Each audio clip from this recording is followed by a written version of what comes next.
Ils sont les enfants de ce père. Mais moi, je vais les combattre. Je vais les chasser de là où ils sont. Ou je vais les exterminer de là où ils sont. Pour que mes enfants à moi occupent ces terrains. Alors je vais voir leur Dieu, quelle est sa force, qu'ils viennent. Et Dieu a chassé les Cananéens. Le terrain était vide. Il dit les enfants, voici maintenant. Vous avez votre pays.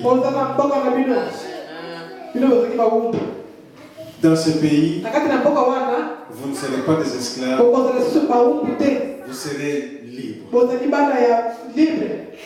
Dans ce pays, vous n'aurez pas à souffrir pour manger. Vous avez la terre fertile.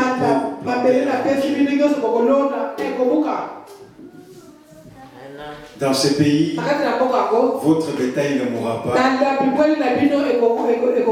Parce que j'y ai pourvu de la verdure pour que votre bétail. Voici le bonheur que je veux.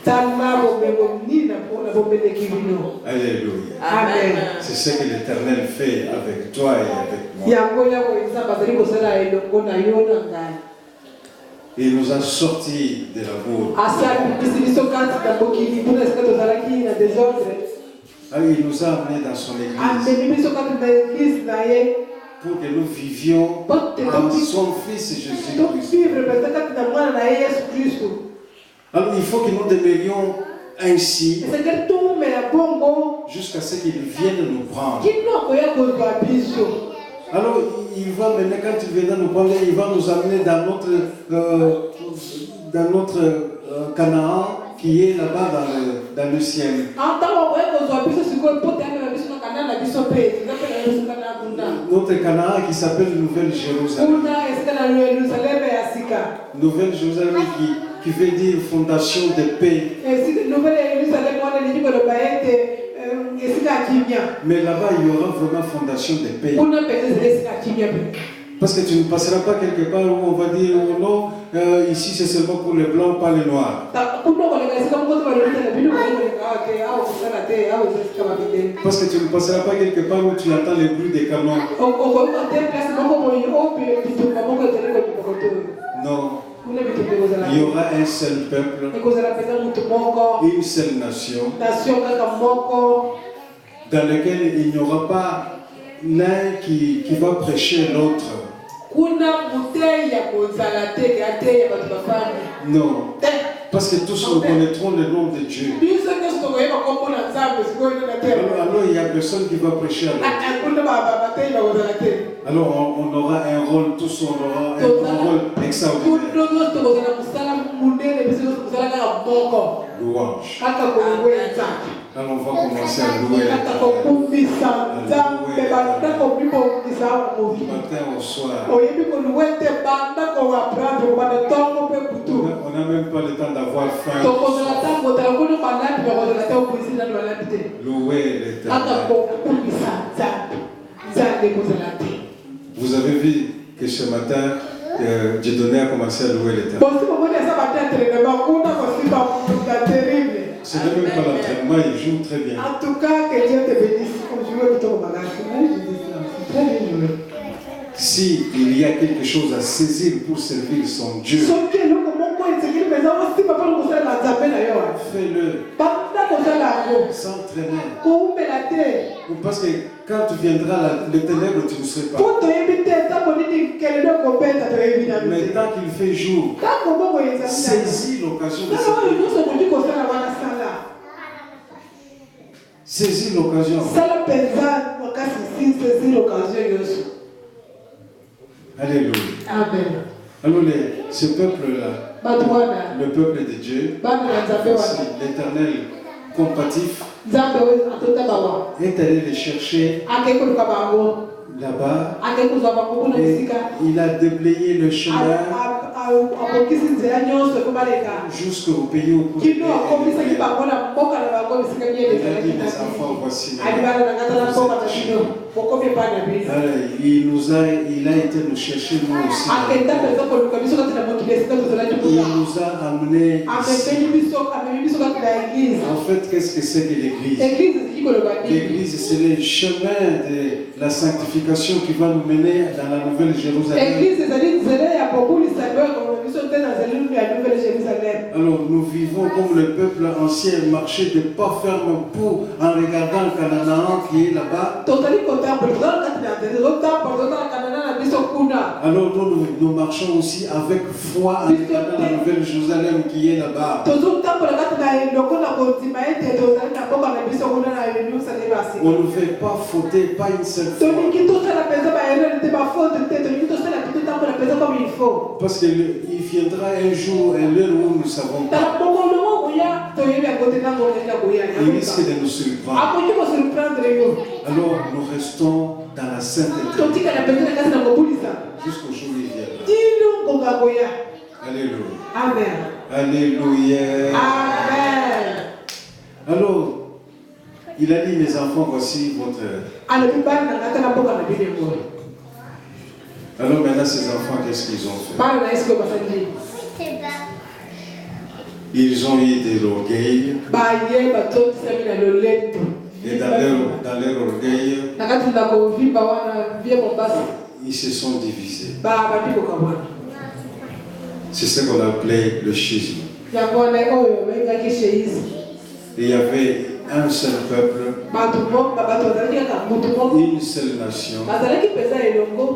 Et maintenant, il y a deux peuples et deux nations. Mais l'Éternel, lui, dans son plan,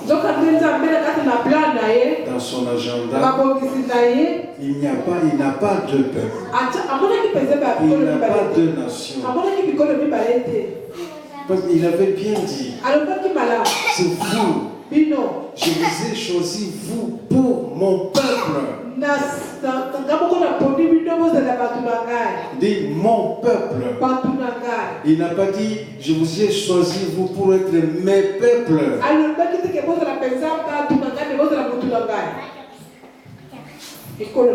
Alors ils arrivent ici maintenant, guidés par l'orgueil. Alors ils se divisent. Il y a maintenant deux royaumes et deux nations.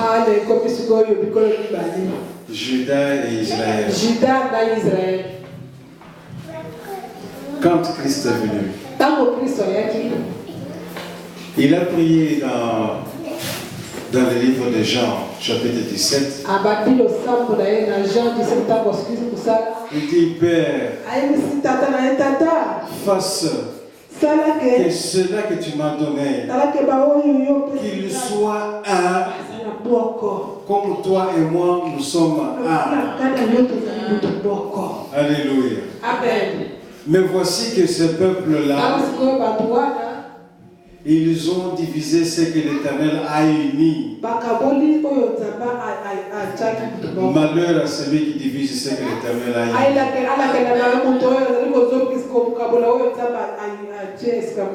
Ils ont été pris en esclavage. Ils sont allés en esclavage. Parce que l'Éternel n'était pas avec eux. L'Éternel ne connaît pas deux peuples. L'Éternel connaît un seul peuple. Et ce peuple-là n'existait pas. Et l'Éternel est parti. Ils ont attristé le Saint-Esprit. Alors maintenant, toi, comme tu as le Saint-Esprit, vis dans le nom du Saint-Esprit. Aime ton prochain comme toi-même. S'il y a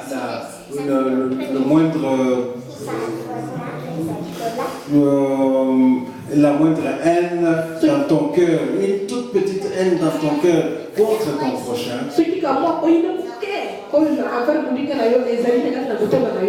dépêche-toi vite de l'enlever. S'il faut prendre l'eau de javel, tu prends l'eau de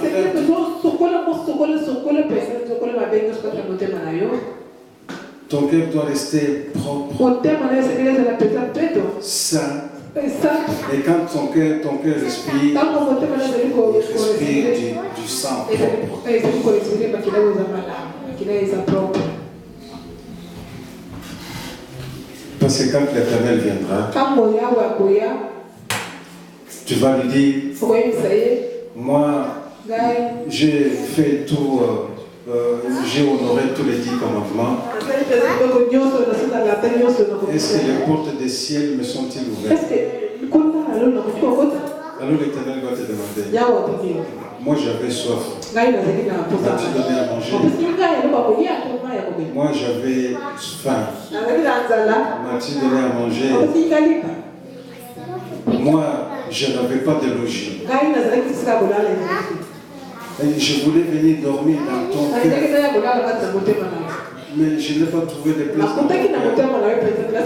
Parce qu'il y avait de la haine contre moi. Ah, Seigneur, quand est-ce que tu avais faim et soif que je ne t'ai pas servi? Mais le plus petit là, que tu connais là, celui-là, à qui tu n'as pas donné à boire et à manger, mais c'est à moi que tu as refusé. Ah Seigneur, mais quand est-ce que moi je t'ai haï dans mon cœur? Le plus petit là que tu as vu, qui est dans le coin là, que tu avais un peu de haine dans son cœur. Là, je n'ai pas trouvé de place pour dormir.